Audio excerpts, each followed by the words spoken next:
नमस्कार, बहुत स्वागत है आपका आईएनडी स्पेशल में। मैं हूं आपके साथ हिमांशा मेहता। मुख्यमंत्री शिवराज सिंह चौहान ने भोपाल में चाय पर चर्चा की। निकाय चुनावों में बीजेपी की जीत के बाद मुख्यमंत्री शिवराज सिंह चौहान ने जनता को धन्यवाद दिया। मुख्यमंत्री ने कहा, नेता चुनाव के पहले तो आते हैं लेकिन चुनाव के बाद आना भूल जाते हैं। चुनाव के पहले मैं यहां आया था और अब चुनाव जीतने के बाद फिर आया हूं। प्रदेश की जनता से कहना चाहता हूं कि पूरे प्रदेश में विकास कार्य किए जाएंगे। कार्यक्रम में मुख्यमंत्री शिवराज सिंह चौहान ने एक बार फिर अलग तेवर में नजर आए। उन्होंने मंच पर कलेक्टर और पुलिस विभाग के अफसरों को बुलाकर गुंडे बदमाशों के खिलाफ कार्रवाई करने के लिए सख्ती से कहा। मुख्यमंत्री ने कहा, सिर्फ भोपाल ही नहीं बल्कि पूरे मध्य प्रदेश में गुंडे और बदमाशों के खिलाफ कार्रवाई होगी।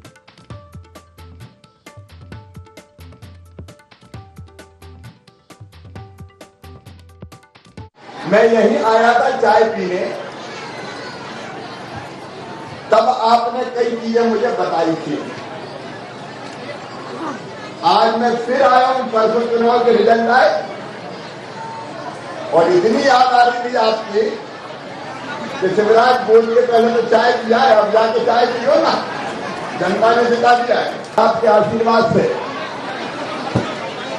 भोपाल के इतिहास में, आपके आशीर्वाद से भोपाल के इतिहास में सबसे ज्यादा वोटों से जीतने वाली महापौर मालती राय जी। यहाँ की जनता परेशान है गुंडे बदमाशों से, मुझे बताया है। एक बात तो यहाँ चौकी परमानेंट और दूसरे डंडा लेकर निकल कर सही कर दो सबके साथ।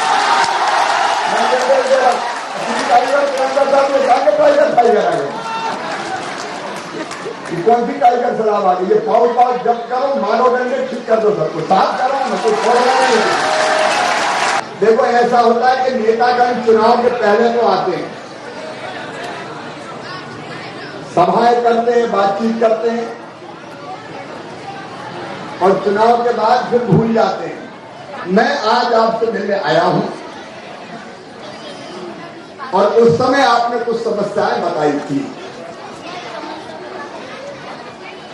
मैं आज से काम शुरू कर रहा हूं। मालती राय जी आज से ही काम प्रारंभ कर रही है। शपथ होगी अभी इनकी, लेकिन औपचारिक रूप से तब करेंगे, लेकिन अनौपचारिक रूप से जनता की सेवा का काम चालू।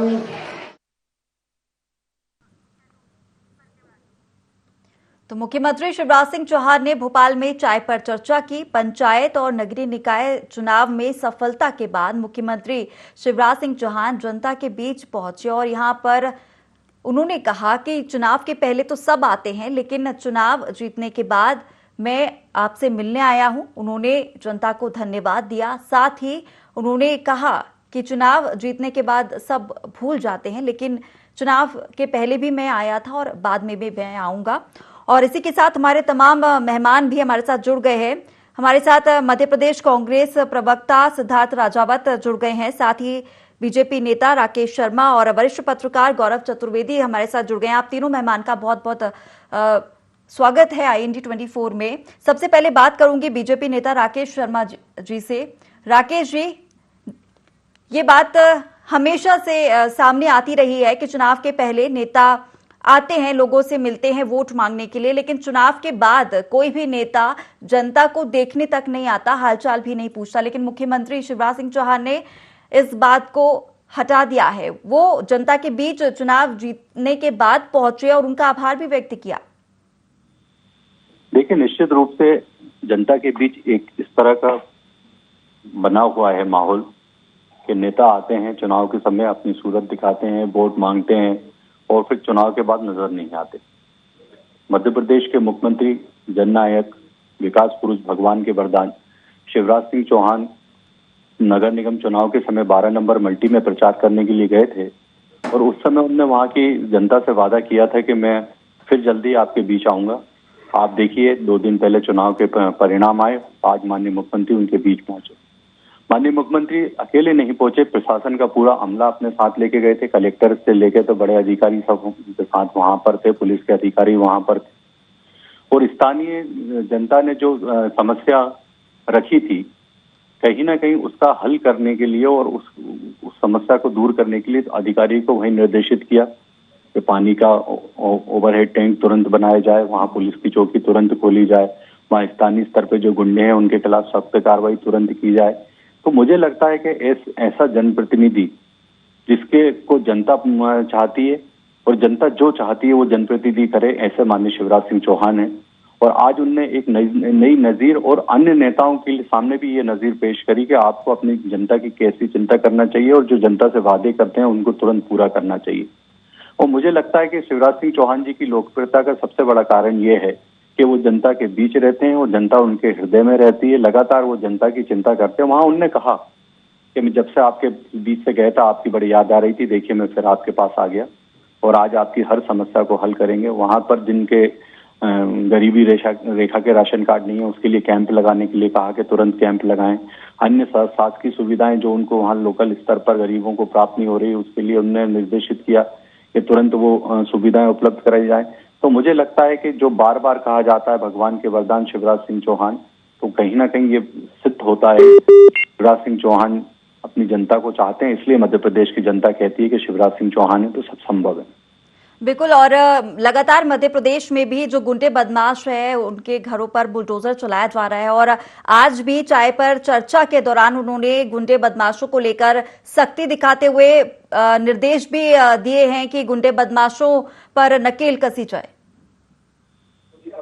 मुझे लगता है कि मध्य प्रदेश में जिस तरह से सख्त कार्रवाई माफिया के खिलाफ की जा रही है, माफिया के खिलाफ जीरो टॉलरेंस की जो पॉलिसी है, बार बार विभिन्न मंचों से माननीय मुख्यमंत्री प्रशासन को बिल्कुल खुली छूट दे के रखे हैं और उसका परिणाम भी दिखाई दे रहे हैं कि जितने बड़े बड़े बदमाश हैं सबके खिलाफ सख्त कार्रवाई प्रशासन कर रहा है।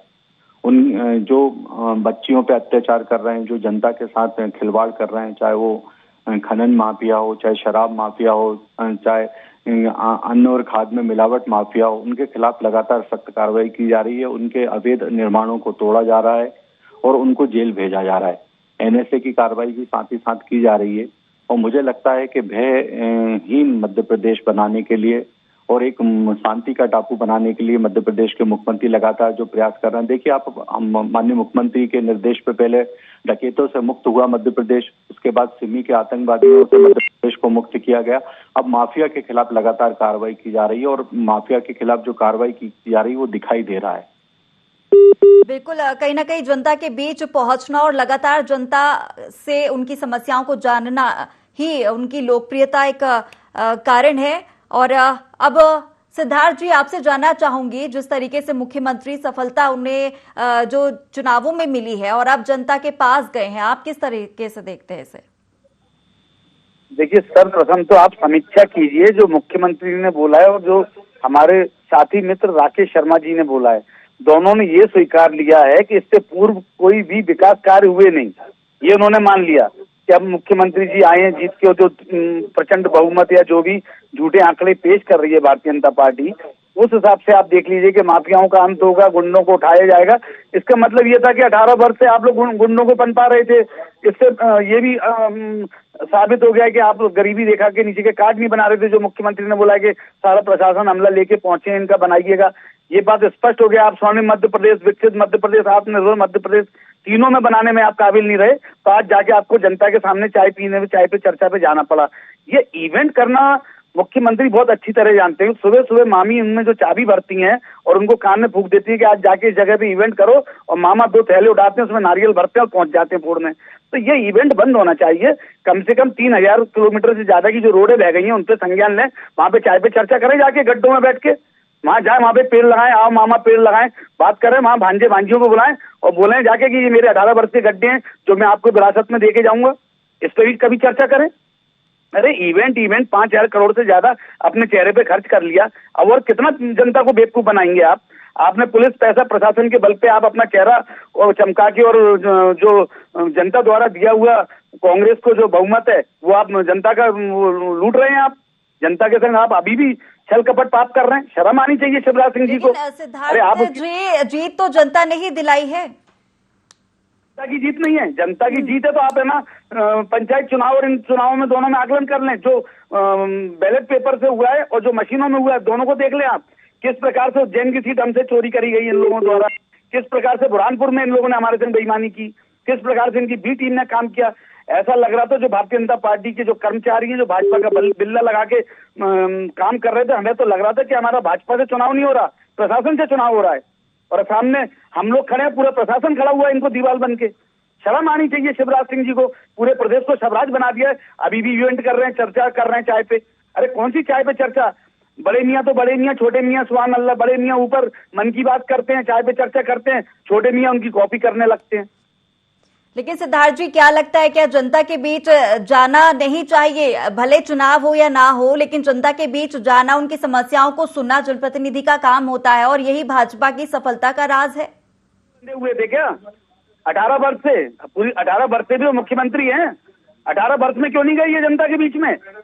और सर्वप्रथम मैं आपसे, आपके माध्यम से पूछना चाहता हूं कि मामा अगर इतने प्रबल हैं, मामा इतना ही जनता के प्रति वो हैं, तो जो 7,832 नाबालिग बच्चियां लॉकडाउन में गायब हुई है, तो उनको क्यों नहीं ढूंढ के लाके उनके परिजनों को दे रहे हैं? जाएं उधर भी बात करें। और गुंडे और माफिया की बात करते हैं नेमावार में, जिधर इन्होंने बोला था कि माफियाओं को 10 फुट नीचे गड्ढे में गाड़ देंगे, इन्हीं के कार्यकर्ता, विधायक के कार्यकर्ता उनको 3-3 आदिवासी बच्चियों को मार के गड्ढे में गाड़ देते हैं। गुना में आदिवासी महिला के ऊपर पेट्रोल डाल के आग लगा दी जाती है। किस प्रकार से आप देखिए, पूरे मध्य प्रदेश में बाल अपराध में मध्य प्रदेश नंबर 1, महिला, दलित, ओबीसी पे नंबर 1। आप उस पर संज्ञान ले नहीं रहे, आप इवेंट करते जा रहे हैं। कब तक जनता को बेवकूफ बनाएंगे?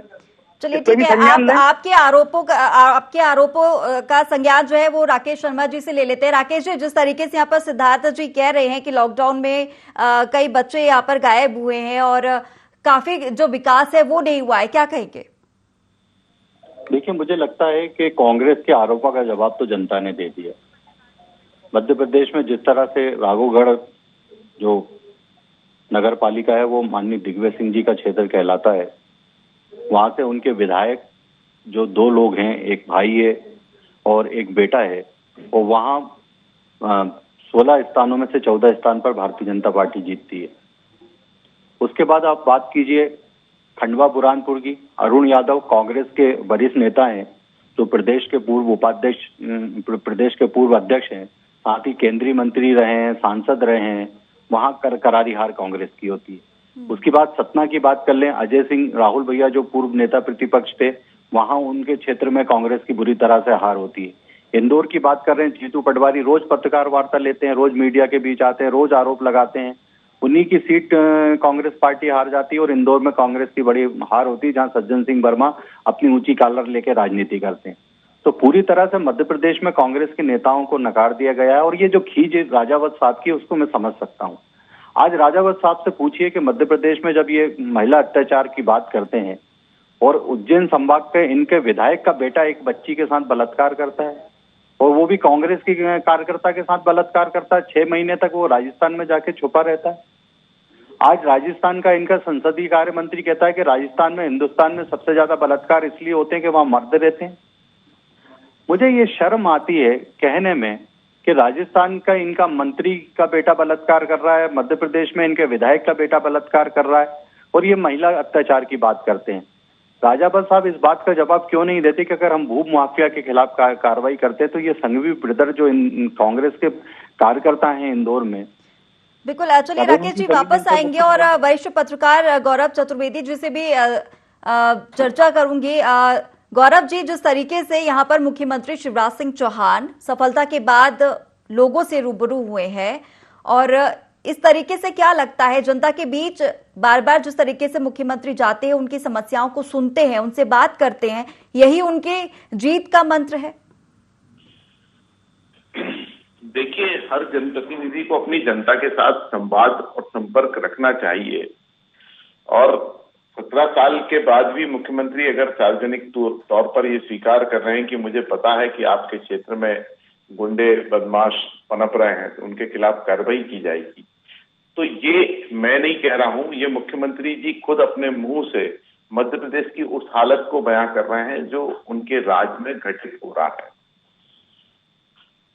मुख्यमंत्री जी ने अचानक ही चाय पर चर्चा का कार्यक्रम क्यों तय किया? 2 दिन पहले के चुनाव परिणाम का अगर सूक्ष्म विश्लेषण किया जाए, सिद्धार्थ जी भी जो कह रहे थे वो सही कह रहे थे। नगर निगम में भले 7 जगह पर भाजपा जीती हो, लेकिन जो नगर निगम के चुनावों में 11 में से 4 जगह पर भाजपा को नुकसान हुआ है, उसने पूरी पार्टी को और मुख्यमंत्री जी को स्वयं को सोचने पर मजबूर कर दिया है कि आखिर इस तरह के परिणाम क्यों, क्योंकि पिछले नगर निगम में 16-0 का रेशो था। तो ये एक राजनीतिक कवायद है और सिर्फ वोट बैंक को बचाए रखने का, एक अपने जनाधार को बचाए रखने का प्रयास है। अगर वाकई में कार्रवाई करने की बात कर रहे हैं मुख्यमंत्री जी, तो मैं आपको उदाहरण देना चाहूंगा उत्तर प्रदेश का। योगी जी ने मुख्यमंत्री शिवराज सिंह से कम समय में कानून और व्यवस्था को वहां सुधार कर रख दिया। अगर मुख्यमंत्री जी को काम ही करना है तो इस तरीके से करें, जनता के पास जाने की आपको जरूरत पड़ेगी और न जनता आपके पास अपनी शिकायत लेकर आएगी। अब इन चीजों को छोड़ना चाहिए मुख्यमंत्री को और इस तरीके के काम करना चाहिए कि प्रशासनिक व्यवस्था सुदृढ़ हो। अगर वो वाकई में पर्यावरण की चिंता करते हैं तो आप नर्मदा में जो रेत अवैध उत्खनन हो रहा है उस पर रोक लगाने का काम कीजिए। ये बहुत सारे इस तरीके के उदाहरण हैं जहां पर आप अपनी प्रशासनिक व्यवस्थाओं को ठीक कर सकते हैं। इस तरीके का आयोजन मुझे लगता है कि 17 साल के मुख्यमंत्री के लिए उचित नहीं है। बिल्कुल राकेश जी, क्या कहना चाहेंगे, क्योंकि माफियाओं को लेकर लगातार सवाल उठ रहा है कि पहले से माफिया जो है वो लगातार है और लगातार जिस तरीके से अगर बात की जाए तो रेत माफियाओं पर भी नकेल कसनी चाहिए। बदमाश पहले भी हैं और उन पर भी लगातार अब कार्रवाई हो रही है और लगातार पहले भी थे। देखिए, सबसे पहले तो मैं 2 उदाहरण देना चाहूंगा। आपके साथ जो विद्वान पत्रकार बंधु बैठे हैं, जिस शहर से आते हैं, इंदौर शहर से वरिष्ठ पत्रकार हैं, इनसे इस बात की तस्दीक कराई है कि हनी ट्रैप का जो विषय मामला आया था मध्य प्रदेश में कांग्रेस के समय में, जिसमें 3 एसआईटी के चीफ कमलनाथ जी ने बदले थे। ऐसी क्या मजबूरी हो रही थी कि 3 चीफ बदलने पड़े एसआईटी के? किन नेताओं के नाम आ रहे थे, कोई खुलासा नहीं हुआ। उसके बाद जो सोनी के ऊपर कार्रवाई की बात कांग्रेस ने की थी, उसको अपने 15 माह की सरकार में संरक्षण देते हुए गिरफ्तार नहीं किया।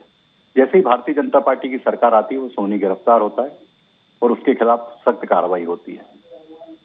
उसके बाद इंदौर के सबसे बड़े भूमाफिया संघवी बिरदर, जिनके खिलाफ भारतीय जनता पार्टी की सरकार ने कार्रवाई की, करोड़ों की संपत्ति सरकारी पर कब्जा करके रखा था, उसको मुक्त कराया। ये 2 उदाहरण तो मैंने इंदौर की गिना दिए। मैंने आज ये नहीं कहा कि मध्य प्रदेश में पूरी तरह से गुंडों से मुक्त मध्य प्रदेश हो गया है। अगर गुंडे हैं और बदमाश हैं तो उनके खिलाफ कार्रवाई की जा रही, चाहे बड़ा से बड़ा गुंडा हो, चाहे कोई भी हो। आप बताइए कि रासुका के तहत एक भोपाल का बड़ा डॉन है जो जेल में था, उसका मकान तोड़ने के लिए जाते हैं तो कांग्रेस के कार्यकारी अध्यक्ष और उनकी पत्नी जो भोपाल शहर से पार्षद है, वो वहां धरना देने के लिए पहुंच जाते हैं। तो कांग्रेस के लोग तो इनको संरक्षण कर रहे हैं। कांग्रेस के विधायक का बेटा बलात्कार कर रहा है, कांग्रेस के नेता जमीनों पे कब्जा कर रहे हैं और कांग्रेस प्रश्न खड़ा कर रही है। मैं एक और बात कहना चाहता हूं कि चुनाव के बाद कितने नेता अपने क्षेत्र में जाकर जनता की समस्या को हल करते हैं। मैं गौरव चतुर्वेदी जी को चैलेंज देता हूं कि पूरे मध्य प्रदेश में एक ऐसे कांग्रेस नेता का नाम बताइए जो पिछले 2 दिन में किसी भी क्षेत्र में गया हो और जनता के बीच खड़ा हो। बिल्कुल राकेश जी, लेकिन जिस तरीके से आपने कहा है कि इस तरीके से जो हो रहा है, सरकार आपकी है, क्या कर रही है सरकार? अगर आपके संज्ञान में है कि इस तरीके से अपराध हो रहे हैं तो सरकार भी आपकी है, उस पर क्या कर रही है सरकार? देखिए, एक भी ऐसा अपराध मैडम बताइए जिसमें अगर अपराध हुआ और अपराधी गिरफ्तार नहीं हुआ। कांग्रेस के नेता चिल्ला चिल्ला के जो कहते हैं कि साहब फलानी जगह ये घटना हुई, तो उसके अपराधी आज जेल में है कि नहीं? कोई संरक्षण नहीं मिल रहा। पर जितने भी लोग गिरफ्तार हो रहे हैं उनके सीधे तार कांग्रेस के साथ मिले हुए हैं। जितने माफिया गिरफ्तार हो रहे हैं, चाहे शराब माफिया हो, चाहे भू माफिया हो, चाहे महिलाओं पे अत्याचार करने वाले गुंडे हो, वो सब कहीं ना कहीं कांग्रेस के पदाधिकारी निकल रहे हैं। जबलपुर में हमने भू माफिया के खिलाफ कार्रवाई की, वो कांग्रेस का उनका महामंत्री निकलता है। तो आप बताइए, जितने भी माफिया हैं, जितने भी गुंडे हैं, जितने भी महिलाओं पर अत्याचार करने वाले हैं, ये सब कांग्रेस के नेता ही क्यों निकल रहे हैं? क्या कांग्रेस में इसी काम के लिए कार्यकर्ताओं और नेताओं को रखा जाता है? और उसके बाद अगर सरकार कार्रवाई कर रही है तो उसकी वाहवाही ना करके आप उस पर प्रश्न चिन्ह खड़ा कर रहे हैं कुछ लोग। ये इस बात का जवाब देना, एक ऐसा अपराध बता देना जिसमें कार्रवाई सरकार ने नहीं करी हो। ठीक है, सिद्धार्थ जी से ले लेती हूँ आपके सवाल का जवाब। सिद्धार्थ जी, एक नेता आप बता दीजिए जिस पर सरकार ने कार्रवाई ना की हो। तो इनसे पूछिए उपचुनाव में इन्होंने ग्वालियर में कार्यालय कहाँ पे बनाया था, और जो बनाया था रमाया होटल, उसके मालिक पे बलात्कार का केस है, उस पर बुलडोजर क्यों नहीं चलाया, पूछिए इनसे, उनका नाम भी बता देता हूँ। जी राकेश जी,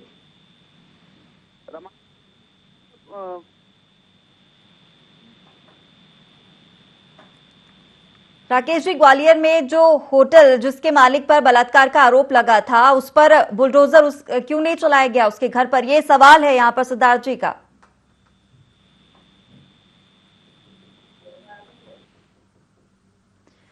चलिए राकेश जी, जिस तरीके से यहाँ पर सवाल, जो यहाँ पर आरोप प्रत्यारोप लग रहे हैं, लेकिन बात यह है, चलिए गौरव जी आपसे जानना चाहूंगी, जिस तरीके से आरोप प्रत्यारोप लग रहे हैं कि सरकार ने ऐसे इतने बदमाशों कितने बदमाशों पर कार्रवाई की है, और पहले से जो बदमाश है वो पनप रहे थे, और अब जो है सरकार कार्रवाई करने की बात कर रही है। बदमाश और गुंडों की अगर बात की जाए तो लगातार बदमाश पनपते हैं, लेकिन कार्रवाई तो सरकार लगातार कर ही रही है। सवाल निष्पक्ष कार्रवाई का है जी। तो कार्रवाई होने के बाद भी अगर अपराधी पनप रहे हैं, अगर कार्रवाई होने के बाद भी भ्रष्टाचारी बढ़ रहे हैं, अगर कार्रवाई होने के बाद भी आम जनता परेशान हो रही है, तो यह काम सरकार के सोचने का है कि कहां गलती हो रही है, उन गलतियों को दुरुस्त करे।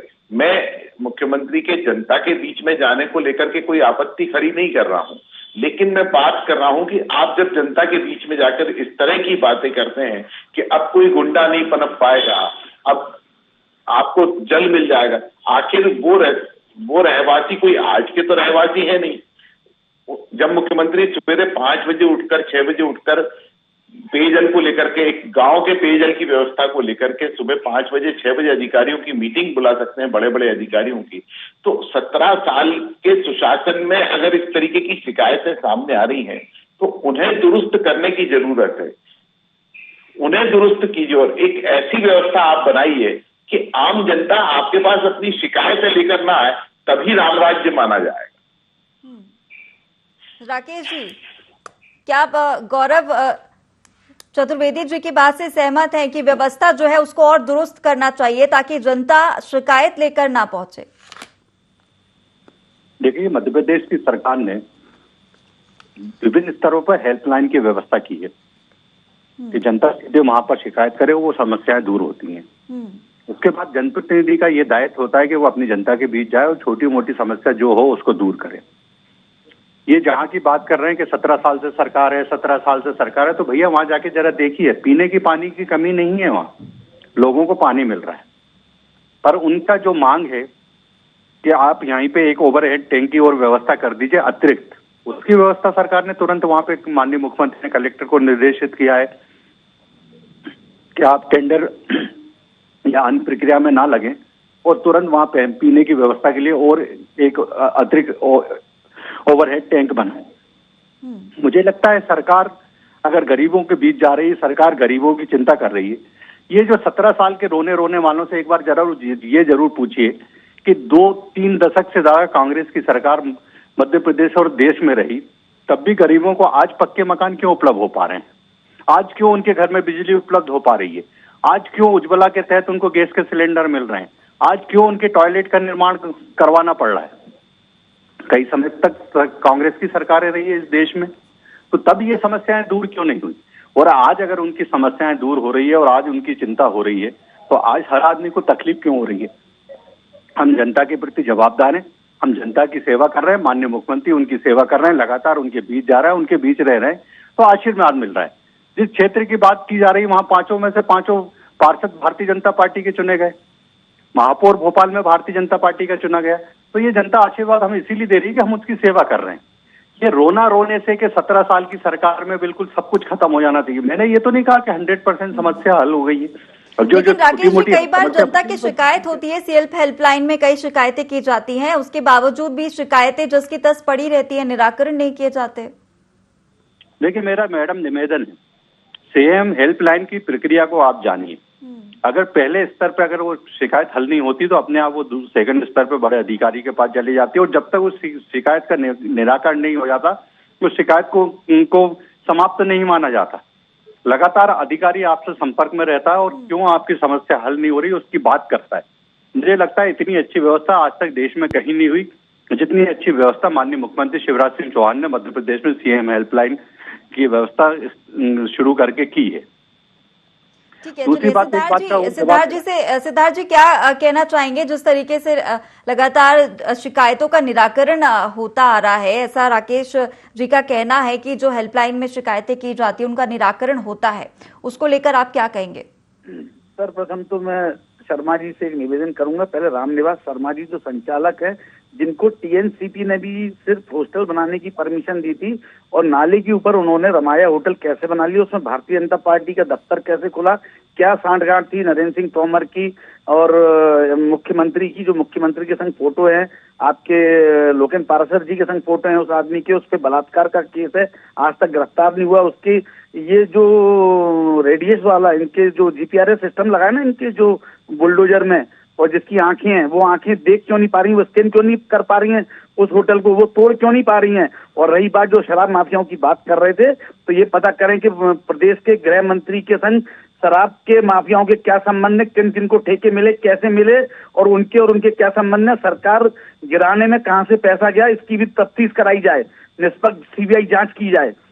दूध का दूध पानी का पानी हो जाएगा कि माफिया किसके साथ में है। इन सब माफियाओं ने मिलकर माननीय कमलनाथ जी की सरकार गिराई थी, क्योंकि माननीय कमलनाथ जी शुद्ध का युद्ध और माफियाओं के खिलाफ जो युद्ध लड़ रहे थे, उस युद्ध को सिर्फ परास्त करने के लिए, और क्योंकि उस समय हमारे प्रदेश के मुख्यमंत्री जी की पूरी नींव हिल गई थी। उन्होंने कहा कि इसमें तो पूरा मैं घिर रहा हूं, अगर मैंने सरकार नहीं गिराई तो कल को मैं जेल चला जाऊंगा, जेल के डर से ये सरकार गिराई गई है। करोड़ों अरबों रुपए जो जनता के टैक्स है, उस टैक्स से 600 करोड़ का कैंपा घोटाला हुआ। नर्मदा के किनारे एक भी पेड़ नहीं दिख रहे हैं। मामा डेली एक पेड़ लेता है, स्मार्ट सिटी उसमें चला जाता है, पार्क में वहां लगाया जाता है मामा मामी, और जनता को इवेंट बना के दिखाते हैं मामा कितने पेड़ लगा रहा है। पर डे 4 से 5 हजार अवैध पेड़ कट रहे हैं, और वो सारे के सारे भारतीय जनता पार्टी के कार्यकर्ता हैं। चाहे आप सागर देख लें, मंडला देख लें, सिवनी देख लें, मालवा क्षेत्र देख लें, आप होशंगाबाद देख लें, अवैध कटाई जारी है सागौन की, और उसमें सारे के सारे भारतीय जनता पार्टी के बड़े बड़े मंत्री, कमल पटेल और उनके जितने बड़े समर्थक हैं, सारे के सारे उसमें लिप्त हैं। बिल्कुल, चलिए सिद्धार्थ जी और राकेश जी हमारे साथ, गौरव चतुर्वेदी जी भी हमारे साथ जुड़े हुए थे, और इस चर्चा को यहीं विराम दे दे। आप तीनों मेहमानों का बहुत धन्यवाद हमारे साथ जुड़ने के लिए। तो नगरीय निकाय चुनाव और पंचायत चुनाव खत्म हो गए हैं, बीजेपी सरकार जीत का जश्न मना रही है, और इसके साथ ही अब मुख्यमंत्री शिवराज सिंह चौहान चाय पर चर्चा करने निकले, और निकाय चुनाव में बीजेपी की जीत के बाद उन्होंने जनता को धन्यवाद दिया। उन्होंने कहा कि नेता चुनाव के पहले आते हैं लेकिन चुनाव के बाद भूल जाते हैं, और इसी को लेकर आरोप प्रत्यारोप का दौर भी शुरू हो गया है। बीजेपी और कांग्रेस एक दूसरे पर आरोप प्रत्यारोप लगा रही है। हालांकि जनता के बीच जाने का कहीं ना कहीं बीजेपी को फायदा जरूर मिला है। मुख्यमंत्री शिवराज सिंह चौहान जिस तरीके से जनता के बीच जाते हैं, कहीं ना कहीं उनकी लोकप्रियता इसी से बढ़ती है। फिलहाल आज के IND स्पेशल में इतना ही। मुझे दीजिए इजाजत। नमस्कार।